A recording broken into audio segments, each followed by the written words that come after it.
So were you a Boy Scout or you just had a lot of Boy Scout patches? I had a few because I've always wanted to be a Boy Scout. Yes. And in my country, the Dominican Republic, we don't have Boy Scouts. Right. I'm not gonna lie to you, dude. After all the bows I was watching in Shogun, like, that bow was pretty weak. You think? Bro, You kind of hunched your that back a little bit. I worked on that form. Alright, welcome to the Hooks Depot. This is the Hooks. We got Biggie right here. It was all a dream. Cause it was all a dream for me. You know what I'm saying? It was all a dream. Hello, everybody. Welcome back to the podcast. Appreciate you tuning in again. This episode, I have another 3 incredible guests I cannot wait for you guys to meet. But before I can tell you the story of how I met all these guests, I gotta tell you a little bit about my own story. 2 years ago, it was the summer right before my last year of college. Now, I didn't have any internships, I didn't have a job, I didn't know pretty much what I was gonna do once I got home. So I just had the idea that I wanted to work at a restaurant. So I looked at a lot of different places. I interviewed at like PJ Clark's right by the World Trade Center. That's where I thought I was gonna work, but they never hit me back. So then I found this place, Red Hook Tavern. It's like a 15-20 minute walk from my place, and I fell in love with it from the second I was there. I started as a back server there, and it was my first time ever working at a restaurant. And really, it's not that I love the work of working in a restaurant so much, but I just love the human connection. I love the human interaction that I would get every day from it. Red Hook is always this neighborhood I've seen my whole life, and I've loved the energy, the vibe of Red Hook just in general. I really felt like I was able to be a part of the community. Anyways, Red Hook Tavern is on this street called Van Brunt Street. It's a real poppin' street in Red Hook where all these new businesses are opening, bars are opening, and you could see it every single day. It just seems like it's getting more and more crowded with people on their phones looking at what TikTok of what place to go next. And about like 2 years ago, this smoke shop opened up right on Van Brunt and Pioneer Street. And I would see the owner every single day just chilling outside, talking to people. I would just get into lengthy basketball conversations with him every single week. I would work at the tavern, and we could literally talk for hours, I swear. So about like a week or two ago, I asked him like, yo, do you want to do this podcast with me? Going into it, I knew nothing about his life, nothing about who he was, where he came from. Literally, I didn't even know his name until we started talking on the podcast. We were right outside his store. Cars were moving by, people were walking in front of us, but once we started, we just locked in. All right, so we're recording, we're going. Oh, let's do it, baby. Yes, sir. Man? Yes, sir. People, how you doing? My name is Ty Hustle. Ty Hustle. I was about to ask you, I feel like I've known you for like a year and a half, almost 2 years. Yeah. I don't even know your name. What, my real name? Yeah, your real name. My real name is Tysheem. Tysheem? Tysheem. And are you from Brooklyn? I'm from Brooklyn, I'm from Marcy Projects. Oh, shit. Born and raised. See, I didn't know that because when we were betting on the Knicks Pacers, you were quick to say the Knicks are about to lose. The Knicks did us dirty all these years. You can't fuck with the Knicks. They garbage, bro. Yeah. It's a setup. Like, that's how I won that paper off you. Yeah, that's true. I mean, everyone this season is acting like they were Knicks fans for the last like 20, 30 years. You feel me? Yeah, they was fun. They were fun, right? Isn't that thing? Yeah. But the Knicks, hopefully next year we can do something, but I don't think so. So are you a Knicks fan? Brooklyn fan? I'm a Brooklyn Nets fan. Okay. I'm everything Brooklyn, baby. I'm from Marcy Projects, the home of Jay-Z, the home of Memphis Bleak. Wow. You know what I mean? They paved the way, and they taught us a lot. Yeah. What are some of those lessons that you think about? Well, Hove taught us how to come from the bottom and reach the top. You know what I'm saying? He taught us how to make pebbles into rocks. You know what I'm saying? And if you follow his guidance, you can get far. Yeah. My hood is nothing but pioneers in my hood. Like, everybody that I grew up with is doing good. Like, my son Slay, he got 2 fucking seafood restaurants called Mother Seafood in Brooklyn. Muff got BK Lobster. Damn. My son Don's, he had Magic Soul Food. You know, we got niggas in Brooklyn from my hood is doing a lot. We got a female rapper from Marcy, Breezy Lynn. She's doing good. We got a lot of people from my hood that's doing great. And you got your own shop right here, bro. Yeah. It's really something to own your own business, especially in the city. And it wasn't easy. Yeah. It wasn't easy. It was hard. Tysheem just talked all about his life. The hustle, the mentality, everyone from his community, what they had growing up, how they've utilized it, how all these people he's known his whole life have made all these small businesses and have made things for themselves in the city. I think that's amazing. You can completely see that in him and what he's doing and how he's hustling and getting better every day. One thing about owning a smoke shop, it comes with a lot of problems sometimes. And I'm not even talking about the police, man. You know, my store had a major problem a couple of a month ago. A person tried to attempt to do the no-no and Tried to steal? Try to rob my store. How'd they try and rob your store? Well, they came in the store when one of my workers was here, and they tried to. They was on whatever the case may be. Inshallah to that person. Hopefully he's still, you know, doing his thing. Cause you know, I'm from the concrete. I'm from the streets. You know, I done did all that. I did almost 17 years in jail. You know what I'm saying? I done did it all. You know what I mean? So for a person to come in my spot and take advantage when I give to the community, and it was one of my own. My own. You know, it'd be your own that do it to you. Really? Yeah, it'd be your own so that do it to you. So you knew the guy? No, I didn't know him. When I say my own color, my own skin. Right. You know, a person that has come from the struggle. Yeah. So you came from the struggle and you try to just take from me, and I'm coming from the struggle. That's the metaphor right that's there. That's the problem. You try to take from the struggle. There were so many takeaways I had from this conversation, but the main thing was Ty's self-belief that he has with himself. I don't know if I've ever heard a story of such self-belief from anyone. You were blowing my mind, low-key. I had no idea you fucking went through all this. You were in prison for 17 years, you said. Almost 17 years off and on, not at one time. Wait, so what is the first day of prison like? That's what I want to know. Like, the first day of prison is terrible. Right. I feel like that is the worst day, right? It's the worst day of your life. It's a fucked up process, you know what I mean? Yeah. Because you're thinking about so many things, you know? And then you have to, first of all, you go to the precinct, and then after the precinct, you go into central bookings, where you're sleeping on the floor for about 48 hours until you see a judge. And then you go into the Rikers Island, where when you get to Rikers Island, it's even terrible. You know, they about to close Rikers Island. They about to close Rikers. I've been to Rikers Island so many times. They about to close it. It's terrible. Wow. You know, it's really a terrible So thing. why do they... What gives Rikers Island the reputation it gets? What gives Rikers Island the name is the corruption of the police. You know what I'm saying? That's what gives it the corruption. The police corrupt, and then the inmates become violent. Yeah. That's it. That's what happens. You know what I mean? That's because just the they life feel... of that. Yeah, I get that. You know what I mean? I've been blood since 1997. Yeah. You know, I was one of the pioneers. I'm still one of the pioneers under the blood movement. You know what I'm saying? But in a positive way. So what were the officers like in Rikers? Oh, the officers, they want to get money. They corrupt. Really? They from the streets. They from the streets, baby. Wow. We all from the streets, man. Everybody from the streets. Holy shit. Everybody has a way of trying to make an extra dollar to get a dollar. Yeah. And to be known, you know, it's... I mean, it's stuff I would hear, but I've never heard it. You know what I mean? It's better to stay out of jail. Yeah. I want to tell all the youths out there, all the kids that's out there playing with guns, it ain't worth it, bro. You know? Because that same gun you going to kill your brother with, because that's your brother, you know? The same gun you going to kill him with is the same gun that's going to get you 25 years to life, man. 20 years, you know? And jail ain't no game. Yeah. Jail is only going to make you either three things: smart, stupid, or gay.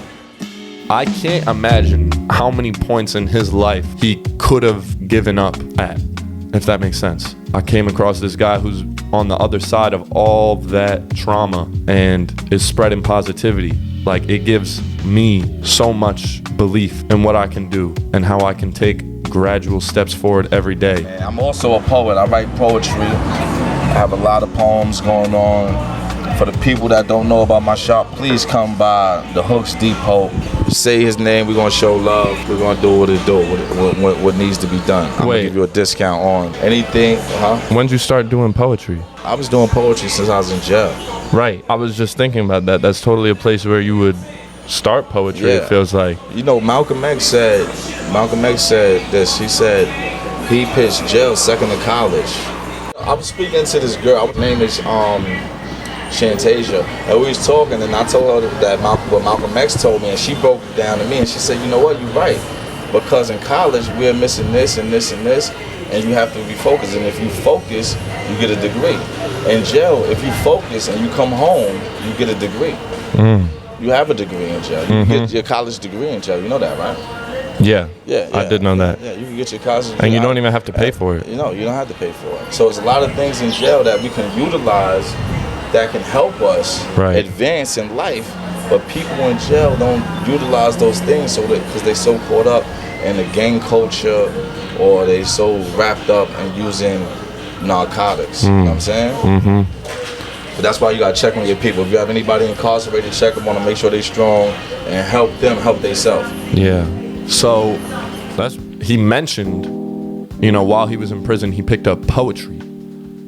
I needed to ask him more about that on the podcast because I needed to hear him read it to you guys, talk about it to you guys, explain it to me. But, you know, I did miss that opportunity on the podcast, but the next best thing I could do is read it for you guys now. And check this. Here's a poem by Tysheem. Happy New Year's is what was said to me. Years have no feelings, so how can it be happy? We confuse emotions with things that can't relate. Till we broke down pacing, but never finished the race. Upset at self, so to everyone, it's fuck out my face. Delusional, ain't no excusing you. The mirror is the only one accusing you. So why make a resolution that gets prosecuted? It's like a need, so fuck your self-esteem prostitution. The mind is losing when the body lacks motivation. Elevate vacated when stagnated got celebrated. Year knew that everyone after would be a deja vu. That's cause before year 2, you saw what was truth and deceived the power of proof. See, the high opens the eyes not just to see, but to photographically acknowledge not what to be. So my new year is when mom and pop brought me here, not the day that everyone cries and swears. Really break that down. If you didn't get some of those lines, run it back, break that down. That poem, bruh. I've never like really read poetry ever. Actually, no, that's a lie. I've never read poetry ever on my own when it's not in school or something. Getting to hear his story and then getting to read that poem for you guys like shows me the type of expression poetry can serve to a lot of people. Thank you, Ty, for sending me that. Seriously, just another piece of inspiration he's feeding me. I'll put the link to his website in this. You could read all his poetry there. Yeah. So while we're making the podcast, like I said, there were people, you know, staring, watching at us, but we were pretty locked in. Then there was this one guy that just, you know, stayed right there and was just really just listening to our conversation. And then he just comes in, he starts tapping Ty on the shoulder, saying, "What's up?" Ty thought he was going to go buy something at first, but he just wanted to talk to us. And you guys didn't know, but that is literally my dream with this. I want people to interrupt. I want people to just start talking. I just want to capture human connection just taking place. So the second he starts trying to butt in, I'm like, perfect. Oh my God. So I'm like, yo, do you want a mic? Get in this. And he just starts talking to us. Turns out he's a filmmaker who just finished his first movie. I made this movie called On the End. We finished, what day is today? Friday? We finished a week and a half ago. Wow. We shot at Sonny's. Okay. We shot one of the most historic and classic bars in New York City. Oh my God, that was so much fun. What was the scene you guys filmed at Sonny's? So the story's about a mechanic. Yeah. And the mechanic is in Montauk. The story takes place in Montauk. Okay. But it's the Hamptons. Yeah. So the upper folk, like the people who see what the Hamptons are going to become, which is very ritzy, want him out of there because he's a mechanic and on the beach. Yeah. So they try to kick him out. So it's this David and Goliath story where the rich people kind of go after the dirty, stinky mechanic. Right. But he falls in love, and through that love story, he kind of is able to stand up to find his Darth own worth Vader. On them. Yeah. You know, Darth Vader, and he wins. And it's a true story. I know the guy. You can't see Ari's face throughout the whole interview or the whole time he's talking. I didn't have a producer that was right there with me. I didn't have anyone looking at the camera shot. So as far as I knew, he was in the shot, but his face was completely out of it. And I think it's fine. I think it kind of works that his face isn't in it. And we're just talking to this mysterious guy. But I thought it was so cool that he jumped in and he said the things he said about Ty because it really brings the whole interview full circle, you know? And this guy got me through the making of it, through the hard winter. Really? Yeah. What did you do? Because What I did live you around do for the the corner. movie? Like, I don't know. hashish, the weed, Yeah, the fire. yeah, And then just me kept his talking energy to there. him, Yeah, talking to him yeah. about it. But Right. yeah, it was more than that. Right. It was like, this is the, you know, Yeah, he's talk open into it, talk into it. He's like open until he's open at the hours you need him to be open. So Oh man, this is beautiful. I'd stumble out at This is like beautiful. 1 a.m. and Yeah. be like, Yeah. I need something to like get like light the flame. The power of Right community. there. Wow. Believe it, I baby. love it. I love it. Yeah, baby. Yeah, That's amazing because people don't think about that when a business is open late, right? It's more than just money, more money that they're making. They're it's a haven. It's yeah. like yeah. and we had a covenant going all the way until when I think I met you. Give me that. Light it up, baby. We had a We covenant. smoke. This is puff and talk, baby. Puff and talk, baby. Puff and talk, hell yeah. Yeah, We had we're gonna do this every Wednesday. Puff and talk. Yes, sir. Yes, we had a sir. covenant going ever since See, I the came ca- in here and asked you. Remember I asked you like, who runs that? And Yeah. and you were like, what the hell are you asking me? I'm not gonna tell you who runs that. And then I was like, well, maybe I'll use him. And you're like, oh, maybe this guy is like not the biggest weirdo I've ever met. Nah, he's a good guy. You remember that? Yeah, I remember that. Oh Yeah, my God. I said, hey, what's this guy asking me questions about the next guy for? You know, they don't talk about businesses. You know, but I you are still don't know power. what they do. They left now. It's over. But you're a power. You're a power, man. Ty's had his past. He's paid and suffered for what's going on in his past, but that doesn't stop him from chasing his dreams, one, and feeding positivity, two. His relationship with Ari was just the quintessential example for that. That Ari attributes, being able to finish his movie because of Ty's positive energy and creative inspiration he was just feeding him every night. Just being able to be a person that was open late, talking to him about it. It's just the power of community was just on full display right there, and I was loving it. I was loving it. So shout out to Ty, shout out to Ari. Check out the shop if you're ever on Van Brunt Street. Even if you just want to say hi, Ty's a guy that is just welcoming of positive energy and great people. So check it out. So remember at the beginning of the episode when I talked about Red Hook Tavern? I'm going to talk about it some more. So my first summer working there was a line cook that came in. I would just see him every now and then, who was also named Nick. He just comes there, during my first summer. And at first he was just like prepping the food. And I would see him pretty much every day I was there. He never said a single word. This kid was shy. And so I took a year away from the tavern. I finished my last year of college and I needed a job when I came back from college. So I started working at the tavern again. This time when I see Nick, he is like a whole new person. Everyone's talking like Nick, talking about Nick, talking glowingly of Nick. I'm like, wow, like, geez, what just took place with this guy? He's chill as hell now. Like, what just happened? Dude, if you learn Japanese, respect. Dude, I think that's probably the hardest language you could. I mean, because there's no connection to English, and not even like French is very similar. But Yeah. like, and the characters it's not even written the same. Like you couldn't recognize any aspect of it. I want to just Right? have that respect for people. Like, I want to just be able to. They talk so properly, and all their interactions are just done with such a level of respect. No matter how crazy the conversation is, that's true. no matter what's happening, I just want to have that. And just the bow. The bow is just like I grew up playing sign of classical just piano, acknowledgement. Yeah. and my teacher made us bow to each other before every lesson. And I really, you want to see my bow? Yeah, I want to see your bow, dog. Wait, do it in the camera. Do it right here. I mean, I'm not gonna lie. I'm not gonna lie to you, dude. After all the bows I was watching in Shogun, like, that bow was pretty weak. you think, bro? You kind of hunched your back a little bit. I worked on that form. Because you got to keep your hand along your leg. Oh. Okay, I wasn't thinking about those factors. My back could probably be straighter. Yeah, but my you kinda piano dipped teacher, your head a little my piano bit. teacher loved it. Your piano I'll teacher tell you loved that bow? She was like, nice bow. We worked on that. How would you Nice. drill the bows? You would just she'd be like, bow. She'd be like, 1, bow. 2. 2, 3, bow again. Do it again. Yeah. Pretty much. For years. Wow. Years we bowed to each other. Now, I never even knew this about him, but he was a classical pianist. studying piano in the city. That's why he came. And since he left the tavern, went on a trip to Europe and France, which we talk about at the beginning of the podcast. Since that, you know, he quit the tavern, lived in France for 2 months.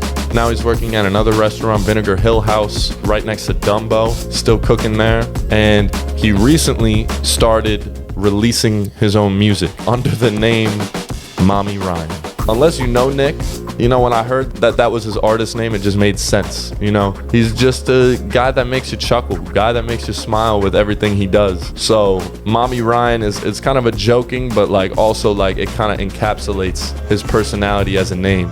Did you move from Sacramento to pursue music in New York? I did. Right. I did. And you Yeah. just came out with an album for the first time. Yep. Holy crap. Got a little EP going. Did a little EP. My first solo project.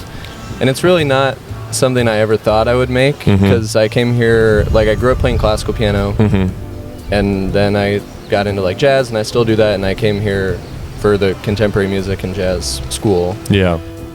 which is more what I thought I'd be doing. And this EP is kind of like, well, what single, you listen to it, what single genre, if you just had to pick one genre word? Oh man. Because I did, when you just released that one single, you know how Spotify plays recommendations based off the song you just listened to.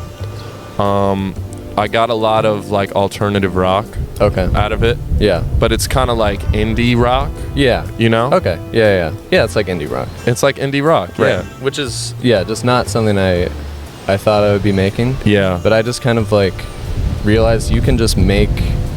I also never thought I would like sing, because I'm not a good singer. I was so surprised to hear your singing voice, Yeah. man. It was good. Yeah, well, And the thing is, when I listen to it, I'm like, it makes sense. Like, he kind of has this, he kind of has a voice for it. I never heard it before.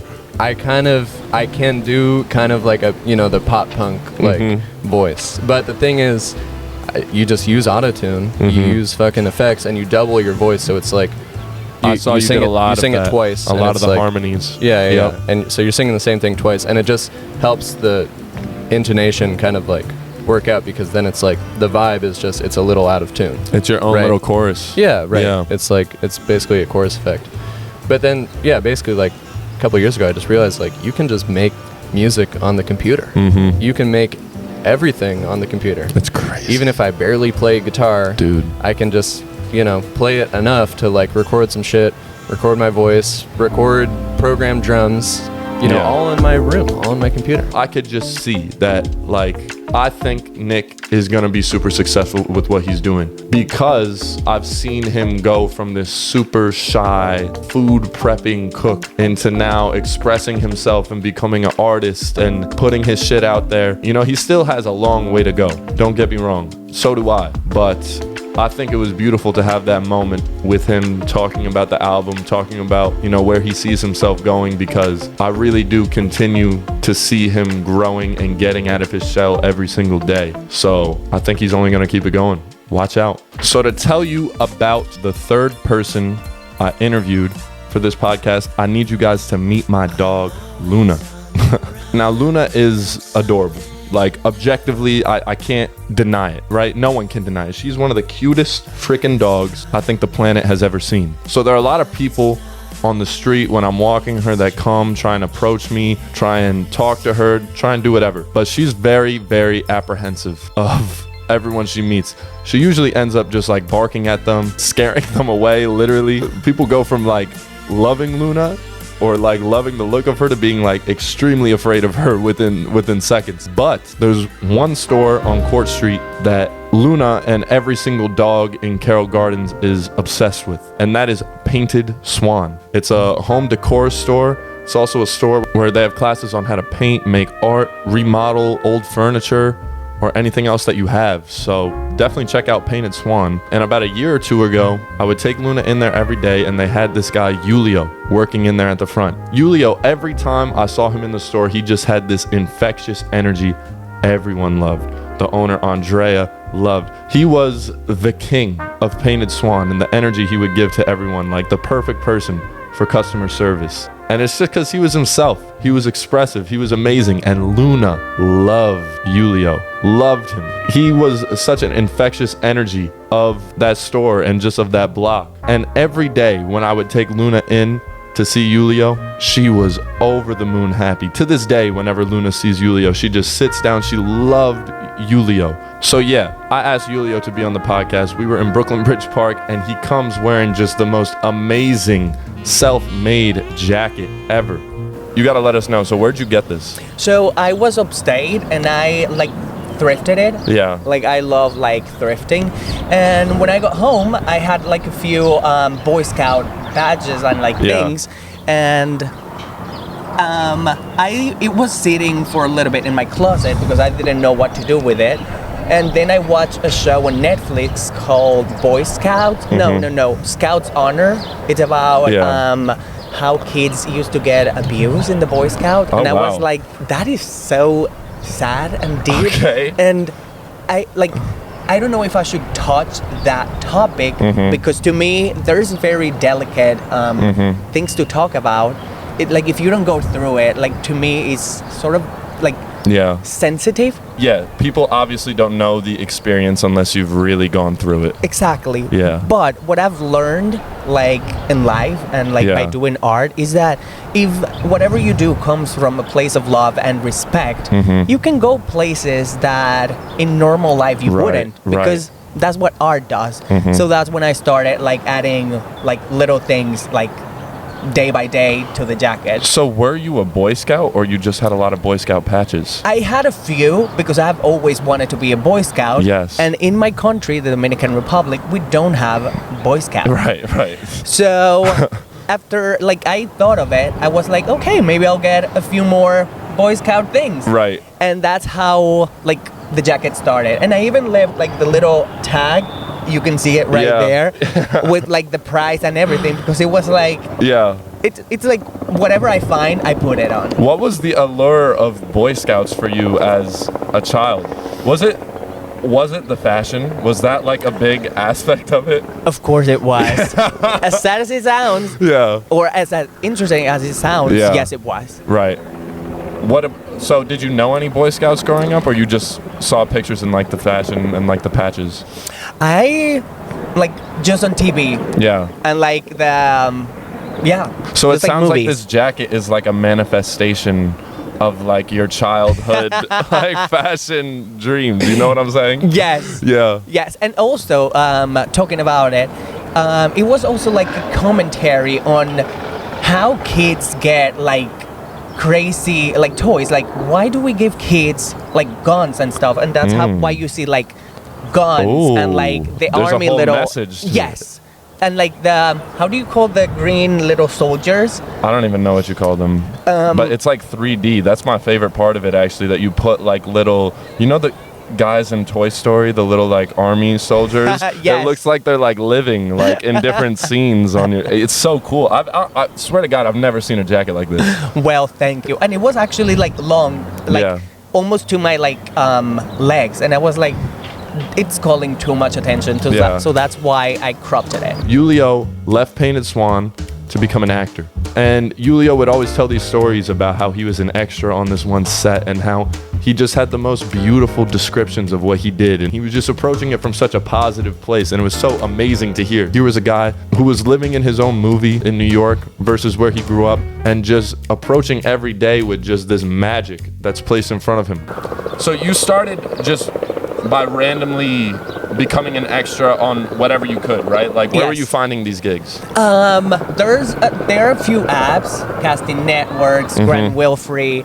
casting, Rum and Candle, and like I don't even know how I got to them. Probably like when I get crazy, I start Googling things. Yeah. And I found them, and I was like, oh my God, I can be in And Just Like That. Yeah. And then And Just Like That, I applied to them, and I like got like background parts. Yeah. Which to me, like I've always loved Sex and the City. Yeah. And like to be part of it, it was just like, wait, am I dream? Like what is going on? So was that the first set you got on, was Sex and the City? No, it was actually the very first one was The Marvelous Mrs. Maisel. Yeah, I remember you talking about Marvelous Mrs. Maisel. Which, to the day, I have not watched it yet. Okay. But Okay. I have to. Yeah. After that, I filmed The Gilded Age. Yeah. It was incredible. Yeah. I went to Troy, Albany for the first time for like 2 weeks. Yeah. And like it was like time traveling. Like how those people like transformed the whole town. It Yeah. was just insane. Yeah, I loved it. I loved hearing about it, and I loved just taking in that positivity every day. We just had the most fun riffing with each other about like the most random topic, from like how important your feet are to how messy toothbrushes can get. And I just love the way how he sees everything artistically. So now Yulio's in school, he's studying acting, he's really taking it seriously, and I can tell he's really starting to find all that it really takes to be an actor and what it entails. So what are you thinking when you're an extra? This is a question I really like have for a lot of people that do gigs like that, because are you in a character, or are you just like outside yourself, like, oh my god, this is being shot right now, just look, just keep smiling? Like, what is your thought process when you're in those moments? Actually, when I was filming a scene for And Just Like That, we were sitting at a restaurant, and I remember one of the crew girls was like, I want to put you in it. So she sat me at a table right next to like all the girls, and I was like trying to do the most because I wanted to like notice me, please notice me. And she came to me and whispered in my ears, you're doing too much. And I was like, well, fuck. Wait, what were you doing? You were just like at a cafe or something? Exactly. Yeah. We were like supposed to be like pantomiming, because when you're doing background, you're not really talking. Yeah. So I was just like, ha, ha, ha, ha, ha, ha. And she was like, you're doing too much. And I was like, shit, I'm calling like the wrong attention. Yeah. So it's really interesting because I don't really think of a character. I just try to be like myself. Yeah. Because when you're with friends, you're not pretending to be like someone else. And like me at a table with like the other actor was like, we're just vibing. We're friends and we're at a cafe doing something we both love. Right. And I think the reason people find it mundane or just like not as much fun to be on those sets and have those experiences is because it's a whole day affair, right? It's not just like getting there, shooting, like you're committing to something by going to these things. Yeah. Nick, I remember we filmed, actually that was a really cool thing to do. I'm gonna be, for 1 second, if they don't cut it, in the new movie The Joker. Oh. Like I was next to Lady Gaga. The Joker 2? Yes. Oh, I heard about this. Wait, you said you were like in like one of the front rows, right? Yes. Oh like, my god. Like I was like literally next to Lady Gaga when she was going like the stairs of the, how do you call City Hall? Whatever. Okay. That. Yeah. And we got there at 4 a.m. Wow. And we were filming in the summer, like in the sun, until 9 p.m. or something like that. Oh my god. And we were doing the same thing the next day. 4 a.m. to 9 p.m. Insane. Oh my god. Insane. And so how do you keep your energy for every take with that? That's actually impressive for the actors. That really makes me have like a different level of respect when you really have to get like the Joker to get into a character like that from 4 a.m. to 9 p.m. every single day. Acting is hard. Yeah, like, acting is really hard. I don't think about that. When I started, I was like, oh, this is wonderful. People are gonna love me. But like, there's a lot of work. Yeah. Like emotional work and like physical work that like you don't see, but that it's there. I just think Yulio's energy is something we all need to draw inspiration from. How, you know, any day can be magic. Any moment can be magic that you're in. I love how Yulio is so expressive of who he is and is unashamed of who he is. Yulio is going to come back and meet some other people on the podcast too. So those are it for Tysheem, MommyRyan, Yulio. I really can say I learned a lot and had a lot of great conversations this episode. I enjoyed making this one so much. Really cannot wait for the next one. I hope you guys enjoyed it as much as I did. Let me and Luna know what you thought about the video in the comments. I'd love to hear your feedback, guys. I will respond to every single comment. I really appreciate all you guys for watching every single one of these videos. Anyways, I hope you have an amazing rest of your day. Luna and I will see you in the next episode, guys. Have a great day. Peace.